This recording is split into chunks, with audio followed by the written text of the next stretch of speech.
Shreya, welcome back all to the weekly lecture. Yeah. This will be the last of the scheduled lectures of this first course, Geography of our Ṛgvedic Geography. Our case.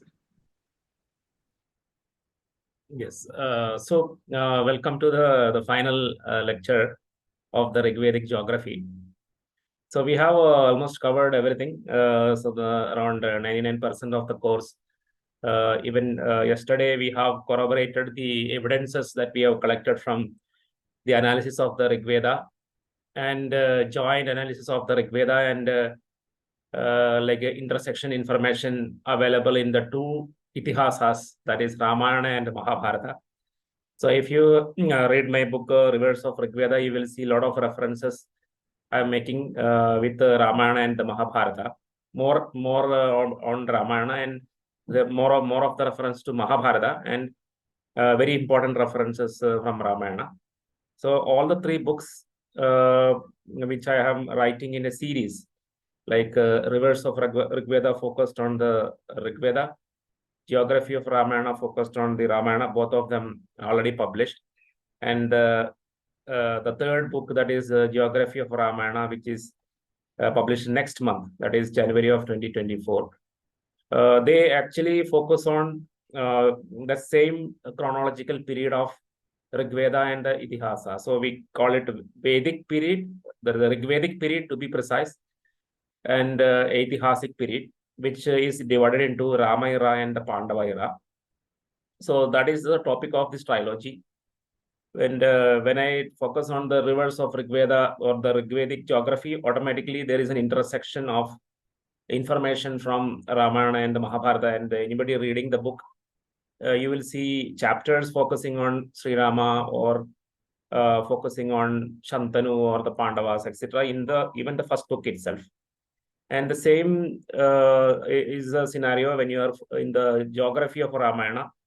It is a complete analysis of the Ramayana book, Sarga to Sarga, Kanda to Kanda, 7 Kandas and around 650 Sargas. Then it have an intersection with Ṛgveda and Mahabharata. And one of the biggest achievement is that I could put to rest so many theories.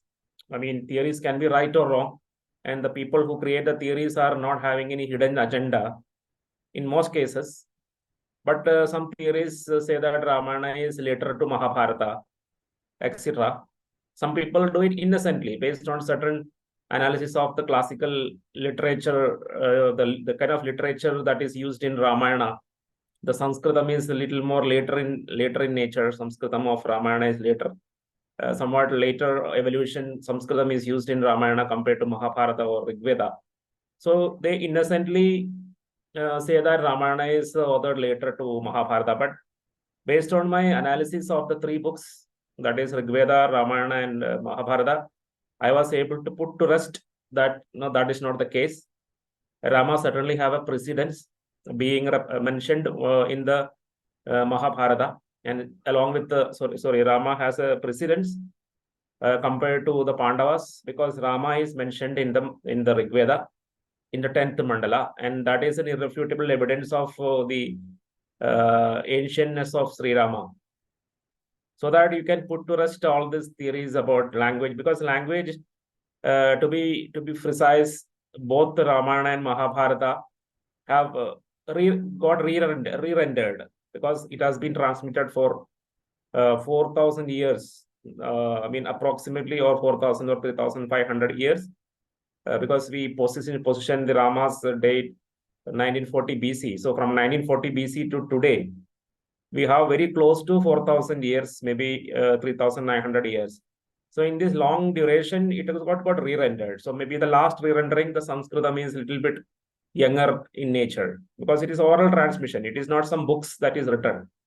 So in the oral transmission, the rishis and poet, when they transmit the ancient text, the newer versions, so they will say, okay, this particular verb or this particular noun in the Ramayana is now currently not used today, so that they may re-render it. And after maybe 1 or 2 times the Ramayana is re-rendered, it started being written into palm leaves, and then you're getting the Ramayana get to read today. So this language renovation has happened. So we can't date Ramayana completely based on the lateness or youngness of the Sanskritam being used in the Ramayana. The information content inside the Ramayana, that is like Rama's positioning in the 10th mandala of the Rigveda, very clearly shows that Rama is very old enough to be mentioned in minimum at this late part of the last mandala of the Rigveda. Whereas we don't see any mention of Pandavas or Krishna or anybody contemporary to the Kurukshetra war mentioned in the Rigveda 10th mandala. So they are definitely later. And of course, very importantly, their ancestor Shantanu is mentioned exactly like Sri Rama. Shantanu is also mentioned contemporary to the 10th mandala. Not only Shantanu, so Shantanu's brother, that is Devapi, is also mentioned in the 10th mandala. So that way, we know that the ancientness of Rama and Shantanu are established and they are contemporary to the 10th mandala. So that the theory about Ramayana being later get completely vanished. And you can know that, okay, the two kings, one is Rama, which is the subject of Ramayana, and one of the ancestor of the Pandavas being the subject of Mahabharata, their ancestor Shantanu, they are all living in the 10th mandala, last part of the 10th mandala. So we currently put a date of 1940 BC and 10th mandala ending at 1900 BC. So around 40 years after the life of Rama and Shantanu, the 10th mandala is ending and the Ṛgvedic period ends. And immediately after, because I told yesterday, who is Vyasa, who compiled all the Vedic corpus? He is nothing but none other than Shantanu's stepson, Shantanu's wife Satyavati. Satyavati's son is Vyasa. So just exactly in the next generation, when after the ending of the Rigveda, exactly in the next generation, Vyasa is born, and Vyasa is compiling the Rigveda. The around 3,300 years, 3,300 BC to 1900 BC, just before his forefather. I mean, just before his father. So when Shantanu is a stepson of, Vyasa is a stepson of Shantanu, means Satyavati and Shantanu and Parashara, that is Vyasa's son, Vyasa's father Parashara, all of them are contemporary. So Sri Rama, Shantanu, Shantanu's wife Satyavati, Satyavati's other husband Parashara, all of them are contemporary to the 10th mandala. And after the Parashara, Vyasa is born, the right position to completely compile this entire Vedic corpus he is able to compile. And that is how the correct chronology sequence we get. So that thing I have just touched upon yesterday, so I'm just adding it a little more today. So one of the important result of the trilogy, not just the reverse of Rigveda, but the three books together, it is giving the correct sequence of our prehistory as recorded in our tradition, that Rigveda first, Ramayana second, and the Mahabharata last. So there is no speculation required based on the Sanskrit literature. Obviously, that is whatever they're saying is correct. The Sanskrit in Rigveda is very old. Mahabharata is moderately old, and Ramayana is little newer. So that is why many people who read the Ramayana can understand it is much more faster than compared to reading in Sanskritam. If you read Mahabharata, it is moderately difficult, and Rigveda extremely difficult. But whatever language they are telling is correct, but that doesn't have any bearing in the sequence. Even though the Sanskritam of Ramayana is a little bit saral and a little bit advanced or later, younger Sanskritam, even then Rigveda is first, then Ramayana, then the Mahabharata. Or the better way to say is that Rigvedic period is first, Rama era is second, and Pandava era is third. Because when you say Ramayana, it contains information which is before the lifetime of Rama and after the lifetime of Rama. When you say Mahabharata, again, it contains information before the lifetime of Pandavas and after the lifetime of Pandavas. So the better terminology is Rama era and Pandava era. So that means the exact lifetime of the Rama and exact lifetime of the Pandavas. So that sequence, correct sequence is Ṛgvedic period, where there is early, middle, and late Ṛgvedic period, and succeeded by Rama era, succeeded by the Pandava era. So that sequence is one of the sequence in the sense not just telling but proving it is one of the result of the trilogy, the three books. The third important result is, of course, I'm with immense pride because the Ayodhya, we have the Ram temple being inaugurated. Just again, next month when my book on Mahabharata will be released, is we are celebrating because with the Ayodhya Ram Mandir in the Ram Mandir in Ayodhya, and there was, if you remember, from 1990 onwards, there were a lot of debate and dispute whether Rama is really born in Ayodhya, because the reason is because our part of the reason is our tradition innocently believing Sri Rama is very ancient.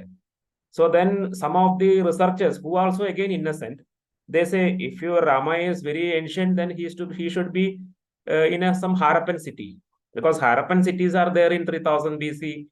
Or if it is Birana is another Harappan city, which is very close to Saraswati River, and it is the 7990 BC. So if your Rama is very old, like very ancient, like he is, his date of birth is in 5114 BC. Some of the researchers have their result is Rama is in 5114 BC. Saroja Bala, for example. So if you go by that kind of a date for Sri Rama's Ayodhya, then we have no choice other than locating that Ayodhya in some place like Birana or Rakigarhi in Haryana. So we can't blame them. We cannot blame archaeologists. They are innocently saying that, because in Ayodhya the dates available, archaeological dates available, is less than 2000 BC. So when you elevate the date of Sri Rama to 6th millennium BC, like Saroja Bala has done, like 5114 BC, automatically some other innocent researchers in the field of archaeology they have no choice other than locating Sri Rama in a Harappan city, something like Birana or Rakigarhi. Some people even located into Harappa in 3000 BC, etc., in Pakistan. And then our people gets offended. How come you say Sri Rama is in Haryana or Pakistan? And there are another French group because there are so many kings in Sumeria who have a surname of Sin, like Amar Sin. So many kings in Sumeria with the surname Sin, and Sin also means moon. So that is similar to Ramachandra. So some people say, oh, this Ram Sin. There is another king, some king who is Rimsin, some king named Rimsin, etc. So people start equating Sri Rama with Rimsin, Sumerian king Rimsin, and saying that Rama lived in Sumeria. So our traditional devotees of Sri Rama were extremely offended by this kind of results. But in most cases, there is no mischief by the archaeologists. They are just trying to correlate data and trying to say that, maybe even try to please the traditional devotees to say that, if you locate in Sumeria, because Sumerian civilization, they are from 5000 BC onwards. And if you identify Rama as in the 6th millennium BC, like Saroja Bala have done, then these archaeologists innocently try to connect Sri Rama with Rimsin in Sumeria. So these kind of confusions were there. So if you go with older dates, then you have to place Rama in the western regions, like at least minimum in Haryana or in Pakistan or in Afghanistan or in Iran or in Iraq. Sumeria is basically Iraq. So it's going farther and farther away. So I have one of the best, one of the contribution I could do is I could understand. It's like even like I felt as if guided by Sri Rama himself or guided by Sri Hanuman himself. I could find out a migration that, there is a very proper migration from Saraswati to the eastern direction. And all the data is there in the three books, Ṛgveda, Ramayana, and Mahabharata, wherein the Ikshvaku lineage, one eastern branch of the Ikshvaku lineage is splitting, and it is migrating from Saraswati towards Yamuna. So that is why Yamuna have got a name Amshumati. Amshumat is an ancestor of Rama. A few generation earlier to Sri Rama, there is an ancestor called Amshuman or Amshumat. Amshumat is giving the name Amshumati to Yamuna when Amshumat was ruling in Yamuna, like migrating eastwards, because Saraswati is not a the flow of the Saraswati reduced, and it became less sustainable. So they wanted to find out a new river, and so they moved to eastern direction. And Amshumat, the descendant Bhagiratha, is associated with Ganga. So there is the migration is moving further.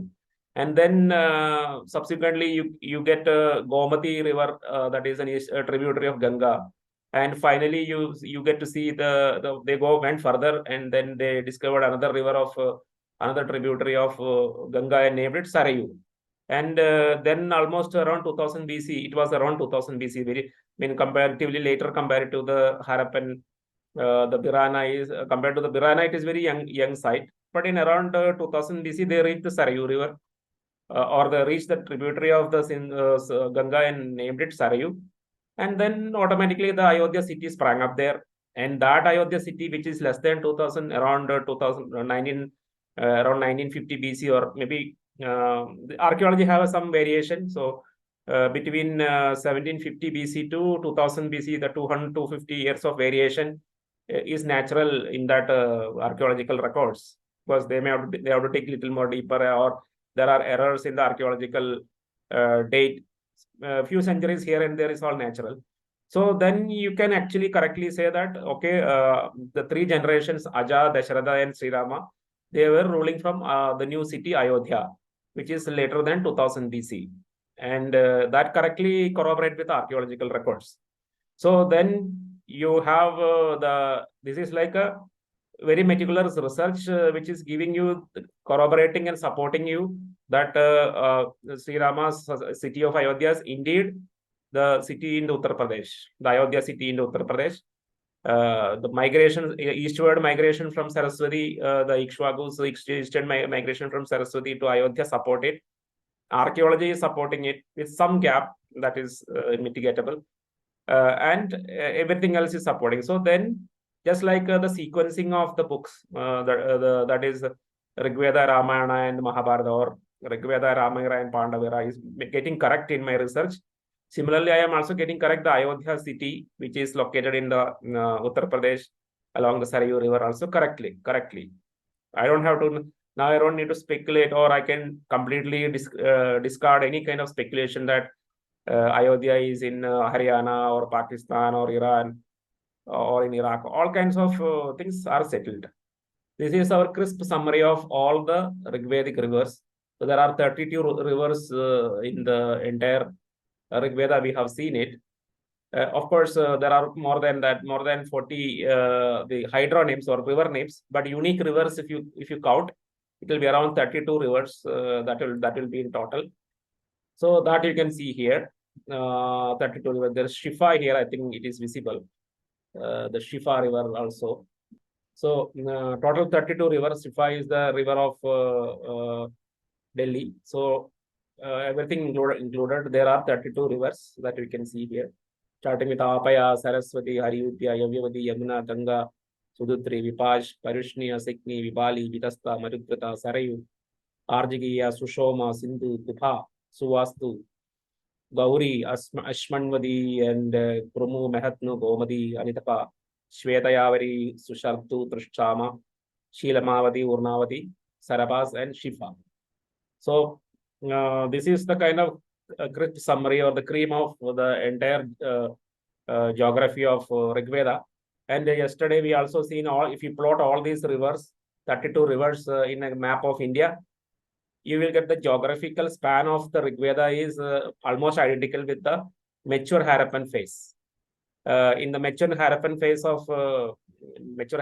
of archaeological region, Ganga is the easternmost river, Kabul is the westernmost river. Exactly same you get in the Ṛgvedic geography. Ganga is the easternmost river, Kabul is the westernmost river. And so that complete clarity you get. So between Ṛgvedic geography and mature phase of the Harappan geography, you have correct, the geography is exactly matching with each other. That is why we say that the Harappan geography, the mature Harappan geography, or the entire Harappan phase, like early mature, late Rigvedic Harappan phase, or especially the mature Harappan phase, is completely equivalent to the Rigvedic, almost middle Rigvedic period. So that kind of an equation also we get. And there, whatever remaining I need to say is about the overall summary of the migrations, because in the last part of the rivers of Rigveda, the primary focus was on the 32 rivers, and then we also focus on the migrations. So the migrations, whatever you get is, one is there is a pre-Rigvedic, because this is not exactly recorded as contemporary to the Rigveda, but something happened earlier to the Rigveda, because Rigveda mentioned Manu, many of the entire Chandravamsha sequence, many kings are earlier to the early part of Rigveda. So, for example, if you just mention the names, Manu is the most ancient figure. After Manu, daughter Ila. After Ila, her son Pururavas. Pururavas' son Ayus son Nahusha. Nahusha's son Yayati. And Yayati is then it is branching into 5 groups: Anu, Drihyu, Puru, Yadu. Okay, first is Yadu, Turvaso, and Anu, Drihyu, and Puru. So 5 sons of Yayati. And so this is these 5 sons, how they are born, everything is mentioned in the Itihasas and the Puranas. Like Yayati married Sharmishta and Devayani. Sharmishta is daughter of Asura king Vrishaparva. Devayani is the daughter of Asura priest Shukracharya, etc. So these are all but later narrative, but we cannot dismiss it as like something created out of fiction in the Itihasa Puranas, because these names like Anu, Drihyu, Puru, Yadu, Turvasa, all these names are mentioned in the Rigveda as real people. So that is why it becomes historical. So even though the story about Yayadi marrying Sharmishta and Devayani is not mentioned in the Rigveda, the people are there. So the Panchajanas, the 5 people are there. So we have them, all of these are early Rigvedic. So because none of them are contemporary to the Rigveda, they are all born earlier than Rigveda.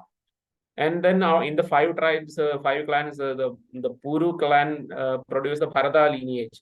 So the most ancient Bharata king also mentioned as earlier to the earliest part of Rigveda. Because in the early part, even the 6th mandala, the earliest mandala in the Rigveda, the earliest early Rigvedic period, the 6th mandala is the earliest among them.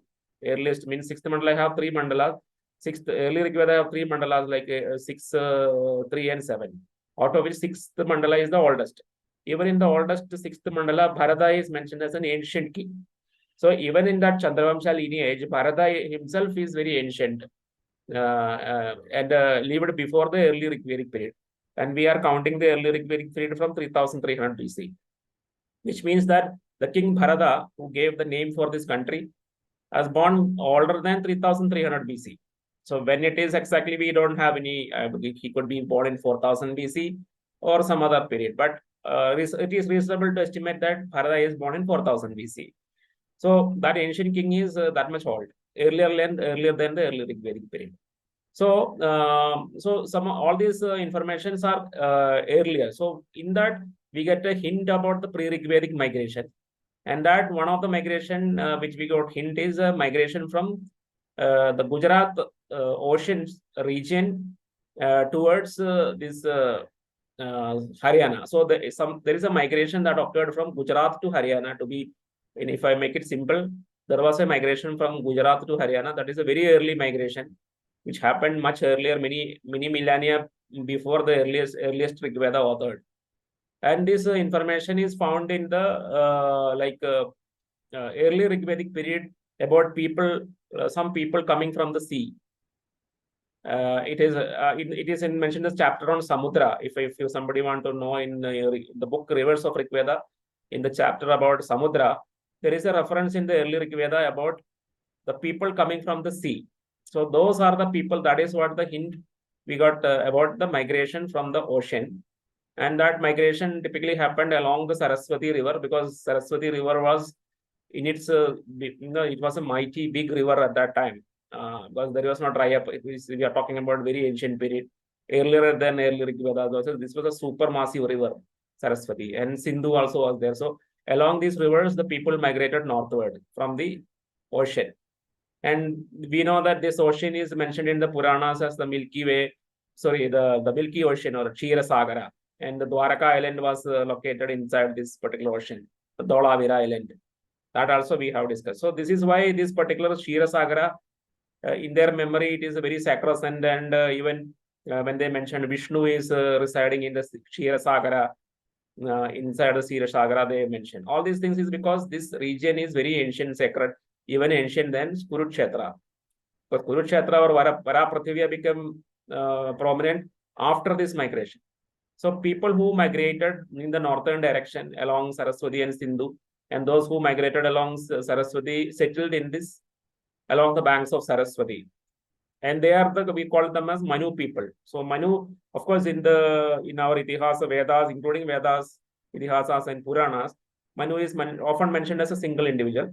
But if you from the point of history or archaeology or geography, we have to consider it as a group of people, because that's why we have to give a range to the Manu people, like from 8000 BC to 4000 BC, around 4 millennium, this kind of migrations continued.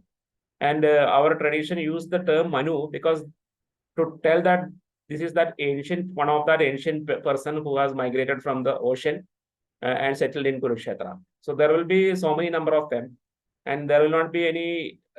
This has happened many millennia before, so there will not be any personal names or anything. So they will simply call that person as Manu, just like Pitamaha. So that's another term used for mentioning that this is an individual who has lived very ancient period. Pitamaha or Manu, all these Prajapati. So these names are all used for the designated people who are very ancient, whose names or nothing is known about them. So these Manu people settle here, and if you look at this right hand side, the entire sequence I mentioned. So around the last glacial period, LGP, and people talk colloquially, it is known as Ice Age, the last Ice Age. So all these things, if you look at, because the internet is flooded with that information about Ice Age and Ice Age civilization, etc. So this Ice Age was active. That is when the sea level was very low, and the polar ice caps were double the size of today. What is it today? Double or triple the size of what is it today. That was Ice Age. It happened around 15,000 BC to 11,000 or 12,000 to 11,000 BC. It was very active.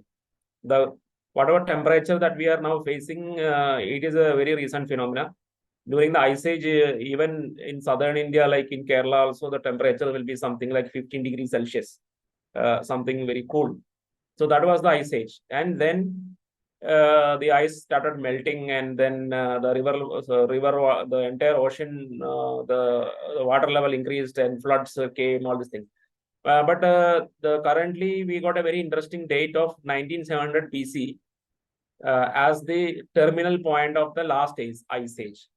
It is after the last Ice Age, the temperatures become almost similar to whatever temperatures we are having today. Of course, not exactly, because even in the recently there was a cumulative increase of 5 degrees Celsius in temperature. But I am saying more or less whatever temperature you will be feeling in 1940s, before the huge industrial revolution and huge cities, 1950, or even in 1980s, whatever temperature that we have in our local villages, that kind of temperature started coming from 19700 BC onwards. The warm temperature, we call it warm temperature.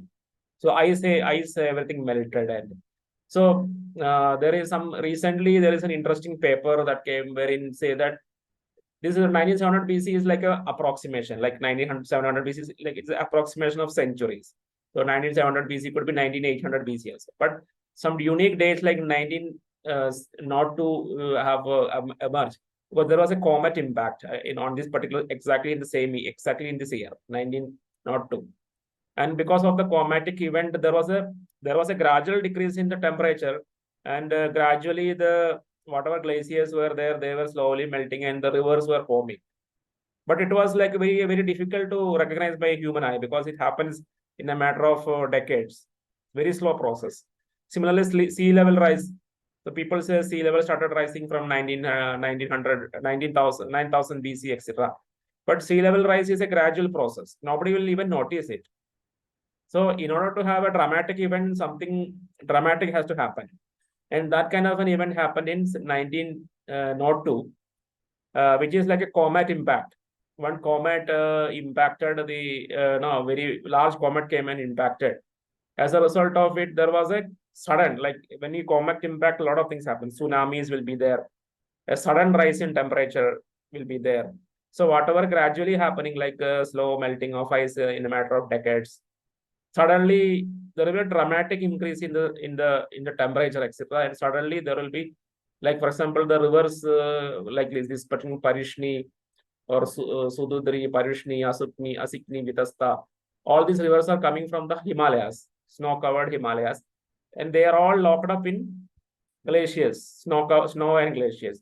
Suddenly, when this comet impacted in 1902, they started melting. There was a sudden melting of the ice, and then the rivers started released. Rivers got released as if released from a prison. The rivers got released. And some of the researchers are saying, okay, this is that Indra with Vritra moment. That Indra released the rivers from the clutches of ice. Ice is like represented as Vritra, the constricted. So the Vritra is defeated and the rivers are released.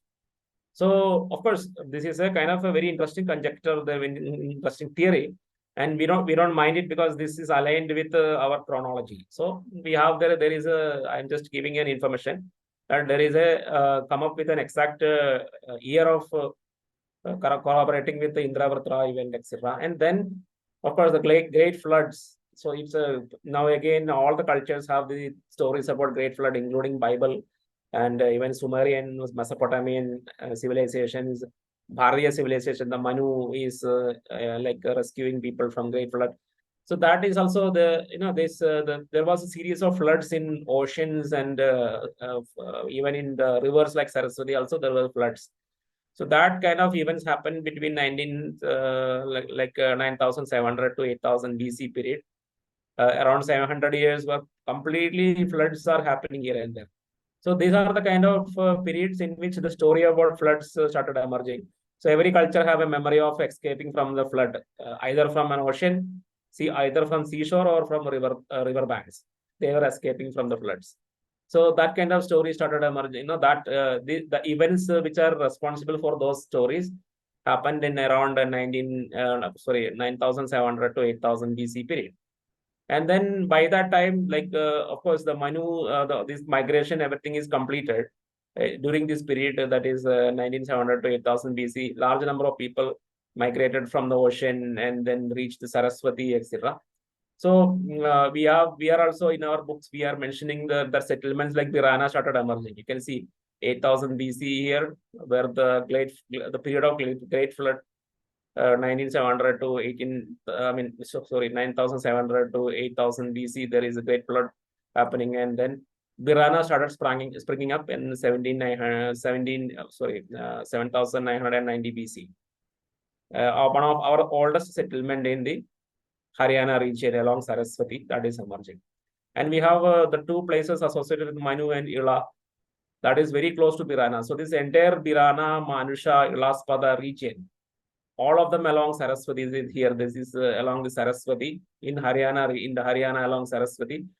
That is the place where Manu settled. So that we can actually more or less confirm with this kind of information.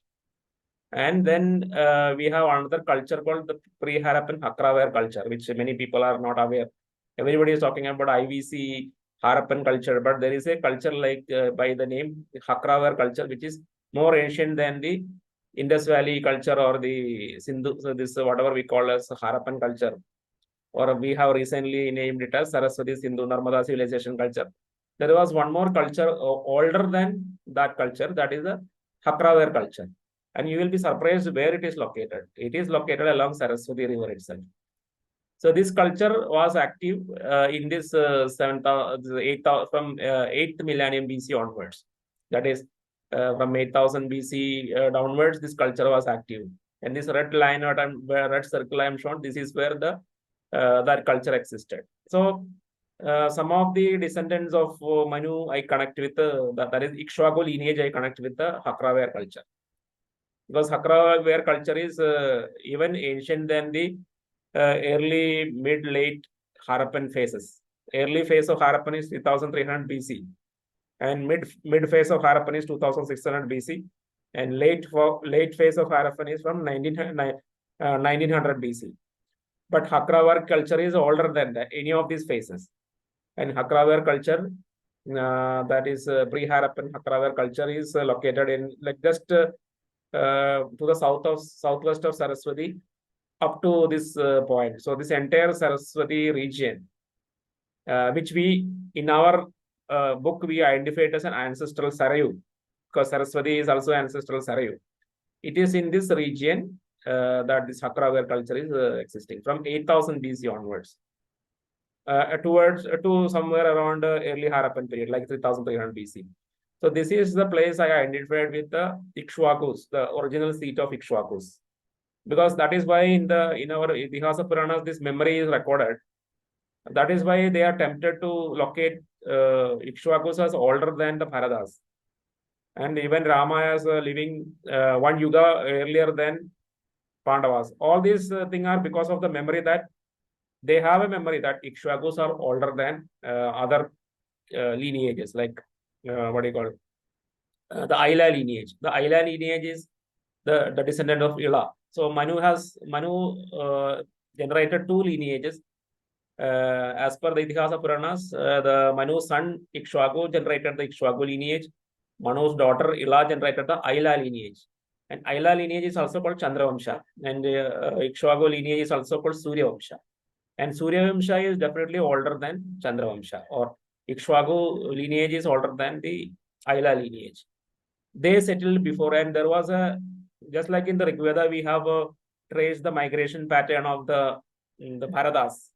Bharatas again part of the Aila lineage. Like all whatever we 99% of the people mentioned in the Ṛgveda is all about the migrations of the Aila lineage. The Ila's fifth descendant Yayadi's 5 branches are the Yadus, Turvasas, Puru, Anu, and Druhyu. Everybody is Aila. Everybody is Chandravamsha. Yadavas are Chandravamsha. Anavas, that is the Daitya Danavas. All this part of the Chandravamsha or the Aila lineage. So everything else Ikshwaku is Aila lineage, and their migration happened little later than the Ikshwaku migration. And the Ṛgvedic period being 3300 BC, it recorded this or younger migration of the Bharatas.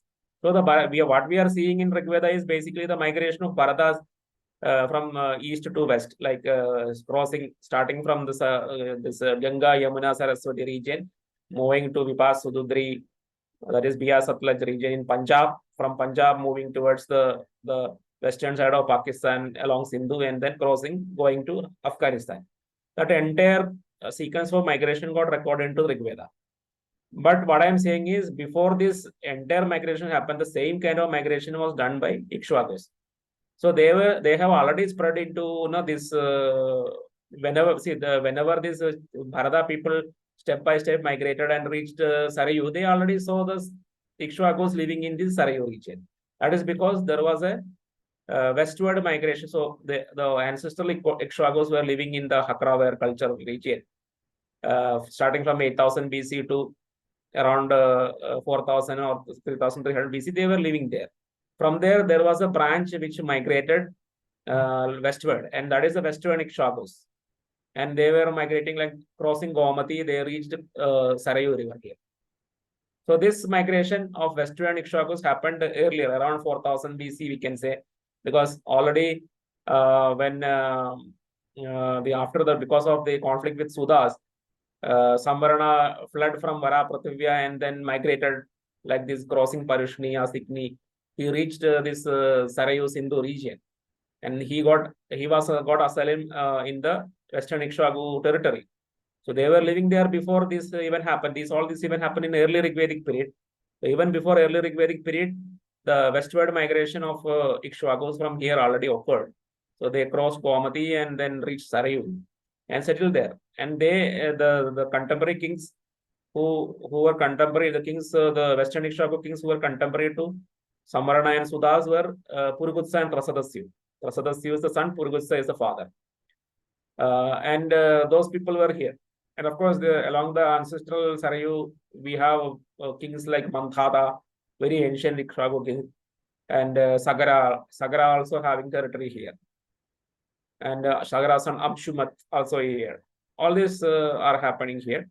So what is happening is that this you now, because of the entire course that we have done, spanning from March to December, you are familiar with the sequential migration of the Bharata people from the Varaprithivya region to Punjab, and then into this Pakistan region, and finally crossing to Afghanistan.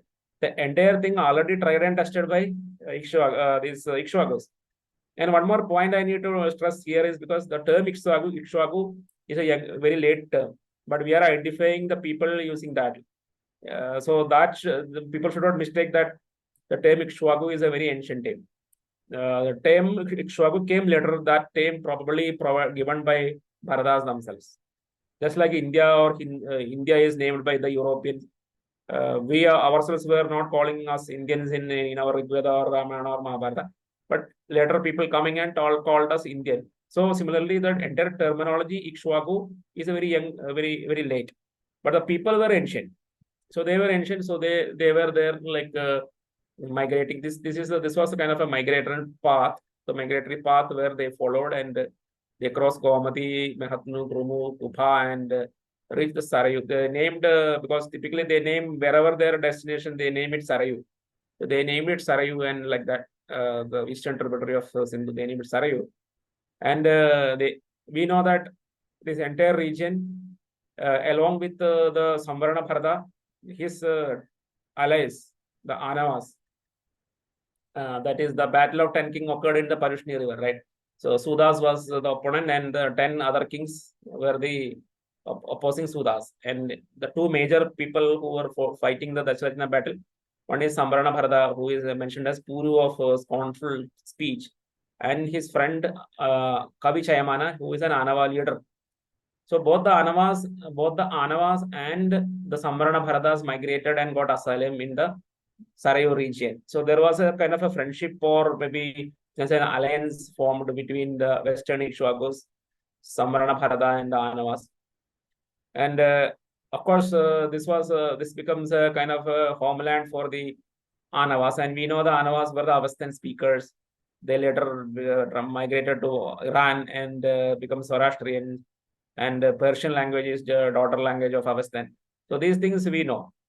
So the Sarayu, when these Anavas or the Avestan speakers pronounce Sarayu, they will call it Harayu.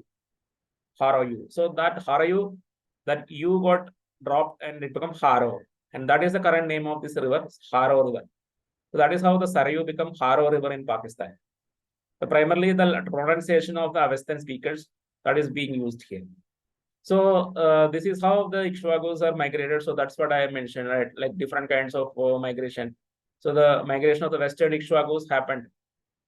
Again, these also happened before the earliest part of the early Rigveda. So they were already there, present, ready to welcome some others. Like so, after that, we have migration of Samvarana Bharata, and this time the Rigveda started getting ordering. The early Rigvedic period. This thing happened during when Vasishtha was the priest of Sudas, and because of some conflict between Vasishtha's son and Suda's son, Vasishtha started distancing away from Sudas, and naturally he went with Samvarana. Probably he thought that Samvarana has suffered too much because he had been exiled from his kingdom, and he was living in Parushni, and again there was a battle. In that battle also Samvarana got defeated, and he went and settled along with the Western Ikshvakus. Of course, the name of the Western Ikshvakus recorded in the Rigveda is Trikshis. So along with Trikshis, he was living there. So at that time, Vasishtha, because of some political reasons, he got associated with Samvarana, and then made an alliance between Ikshvakus, that is Trikshis, and the Samvarana Bharatas. And the result of alliance, that is after marrying the Tavati Vaivaswati, Ikshvaku princess Tavati Vaivaswati, a new lineage was emerging, and that is the Kuru lineage.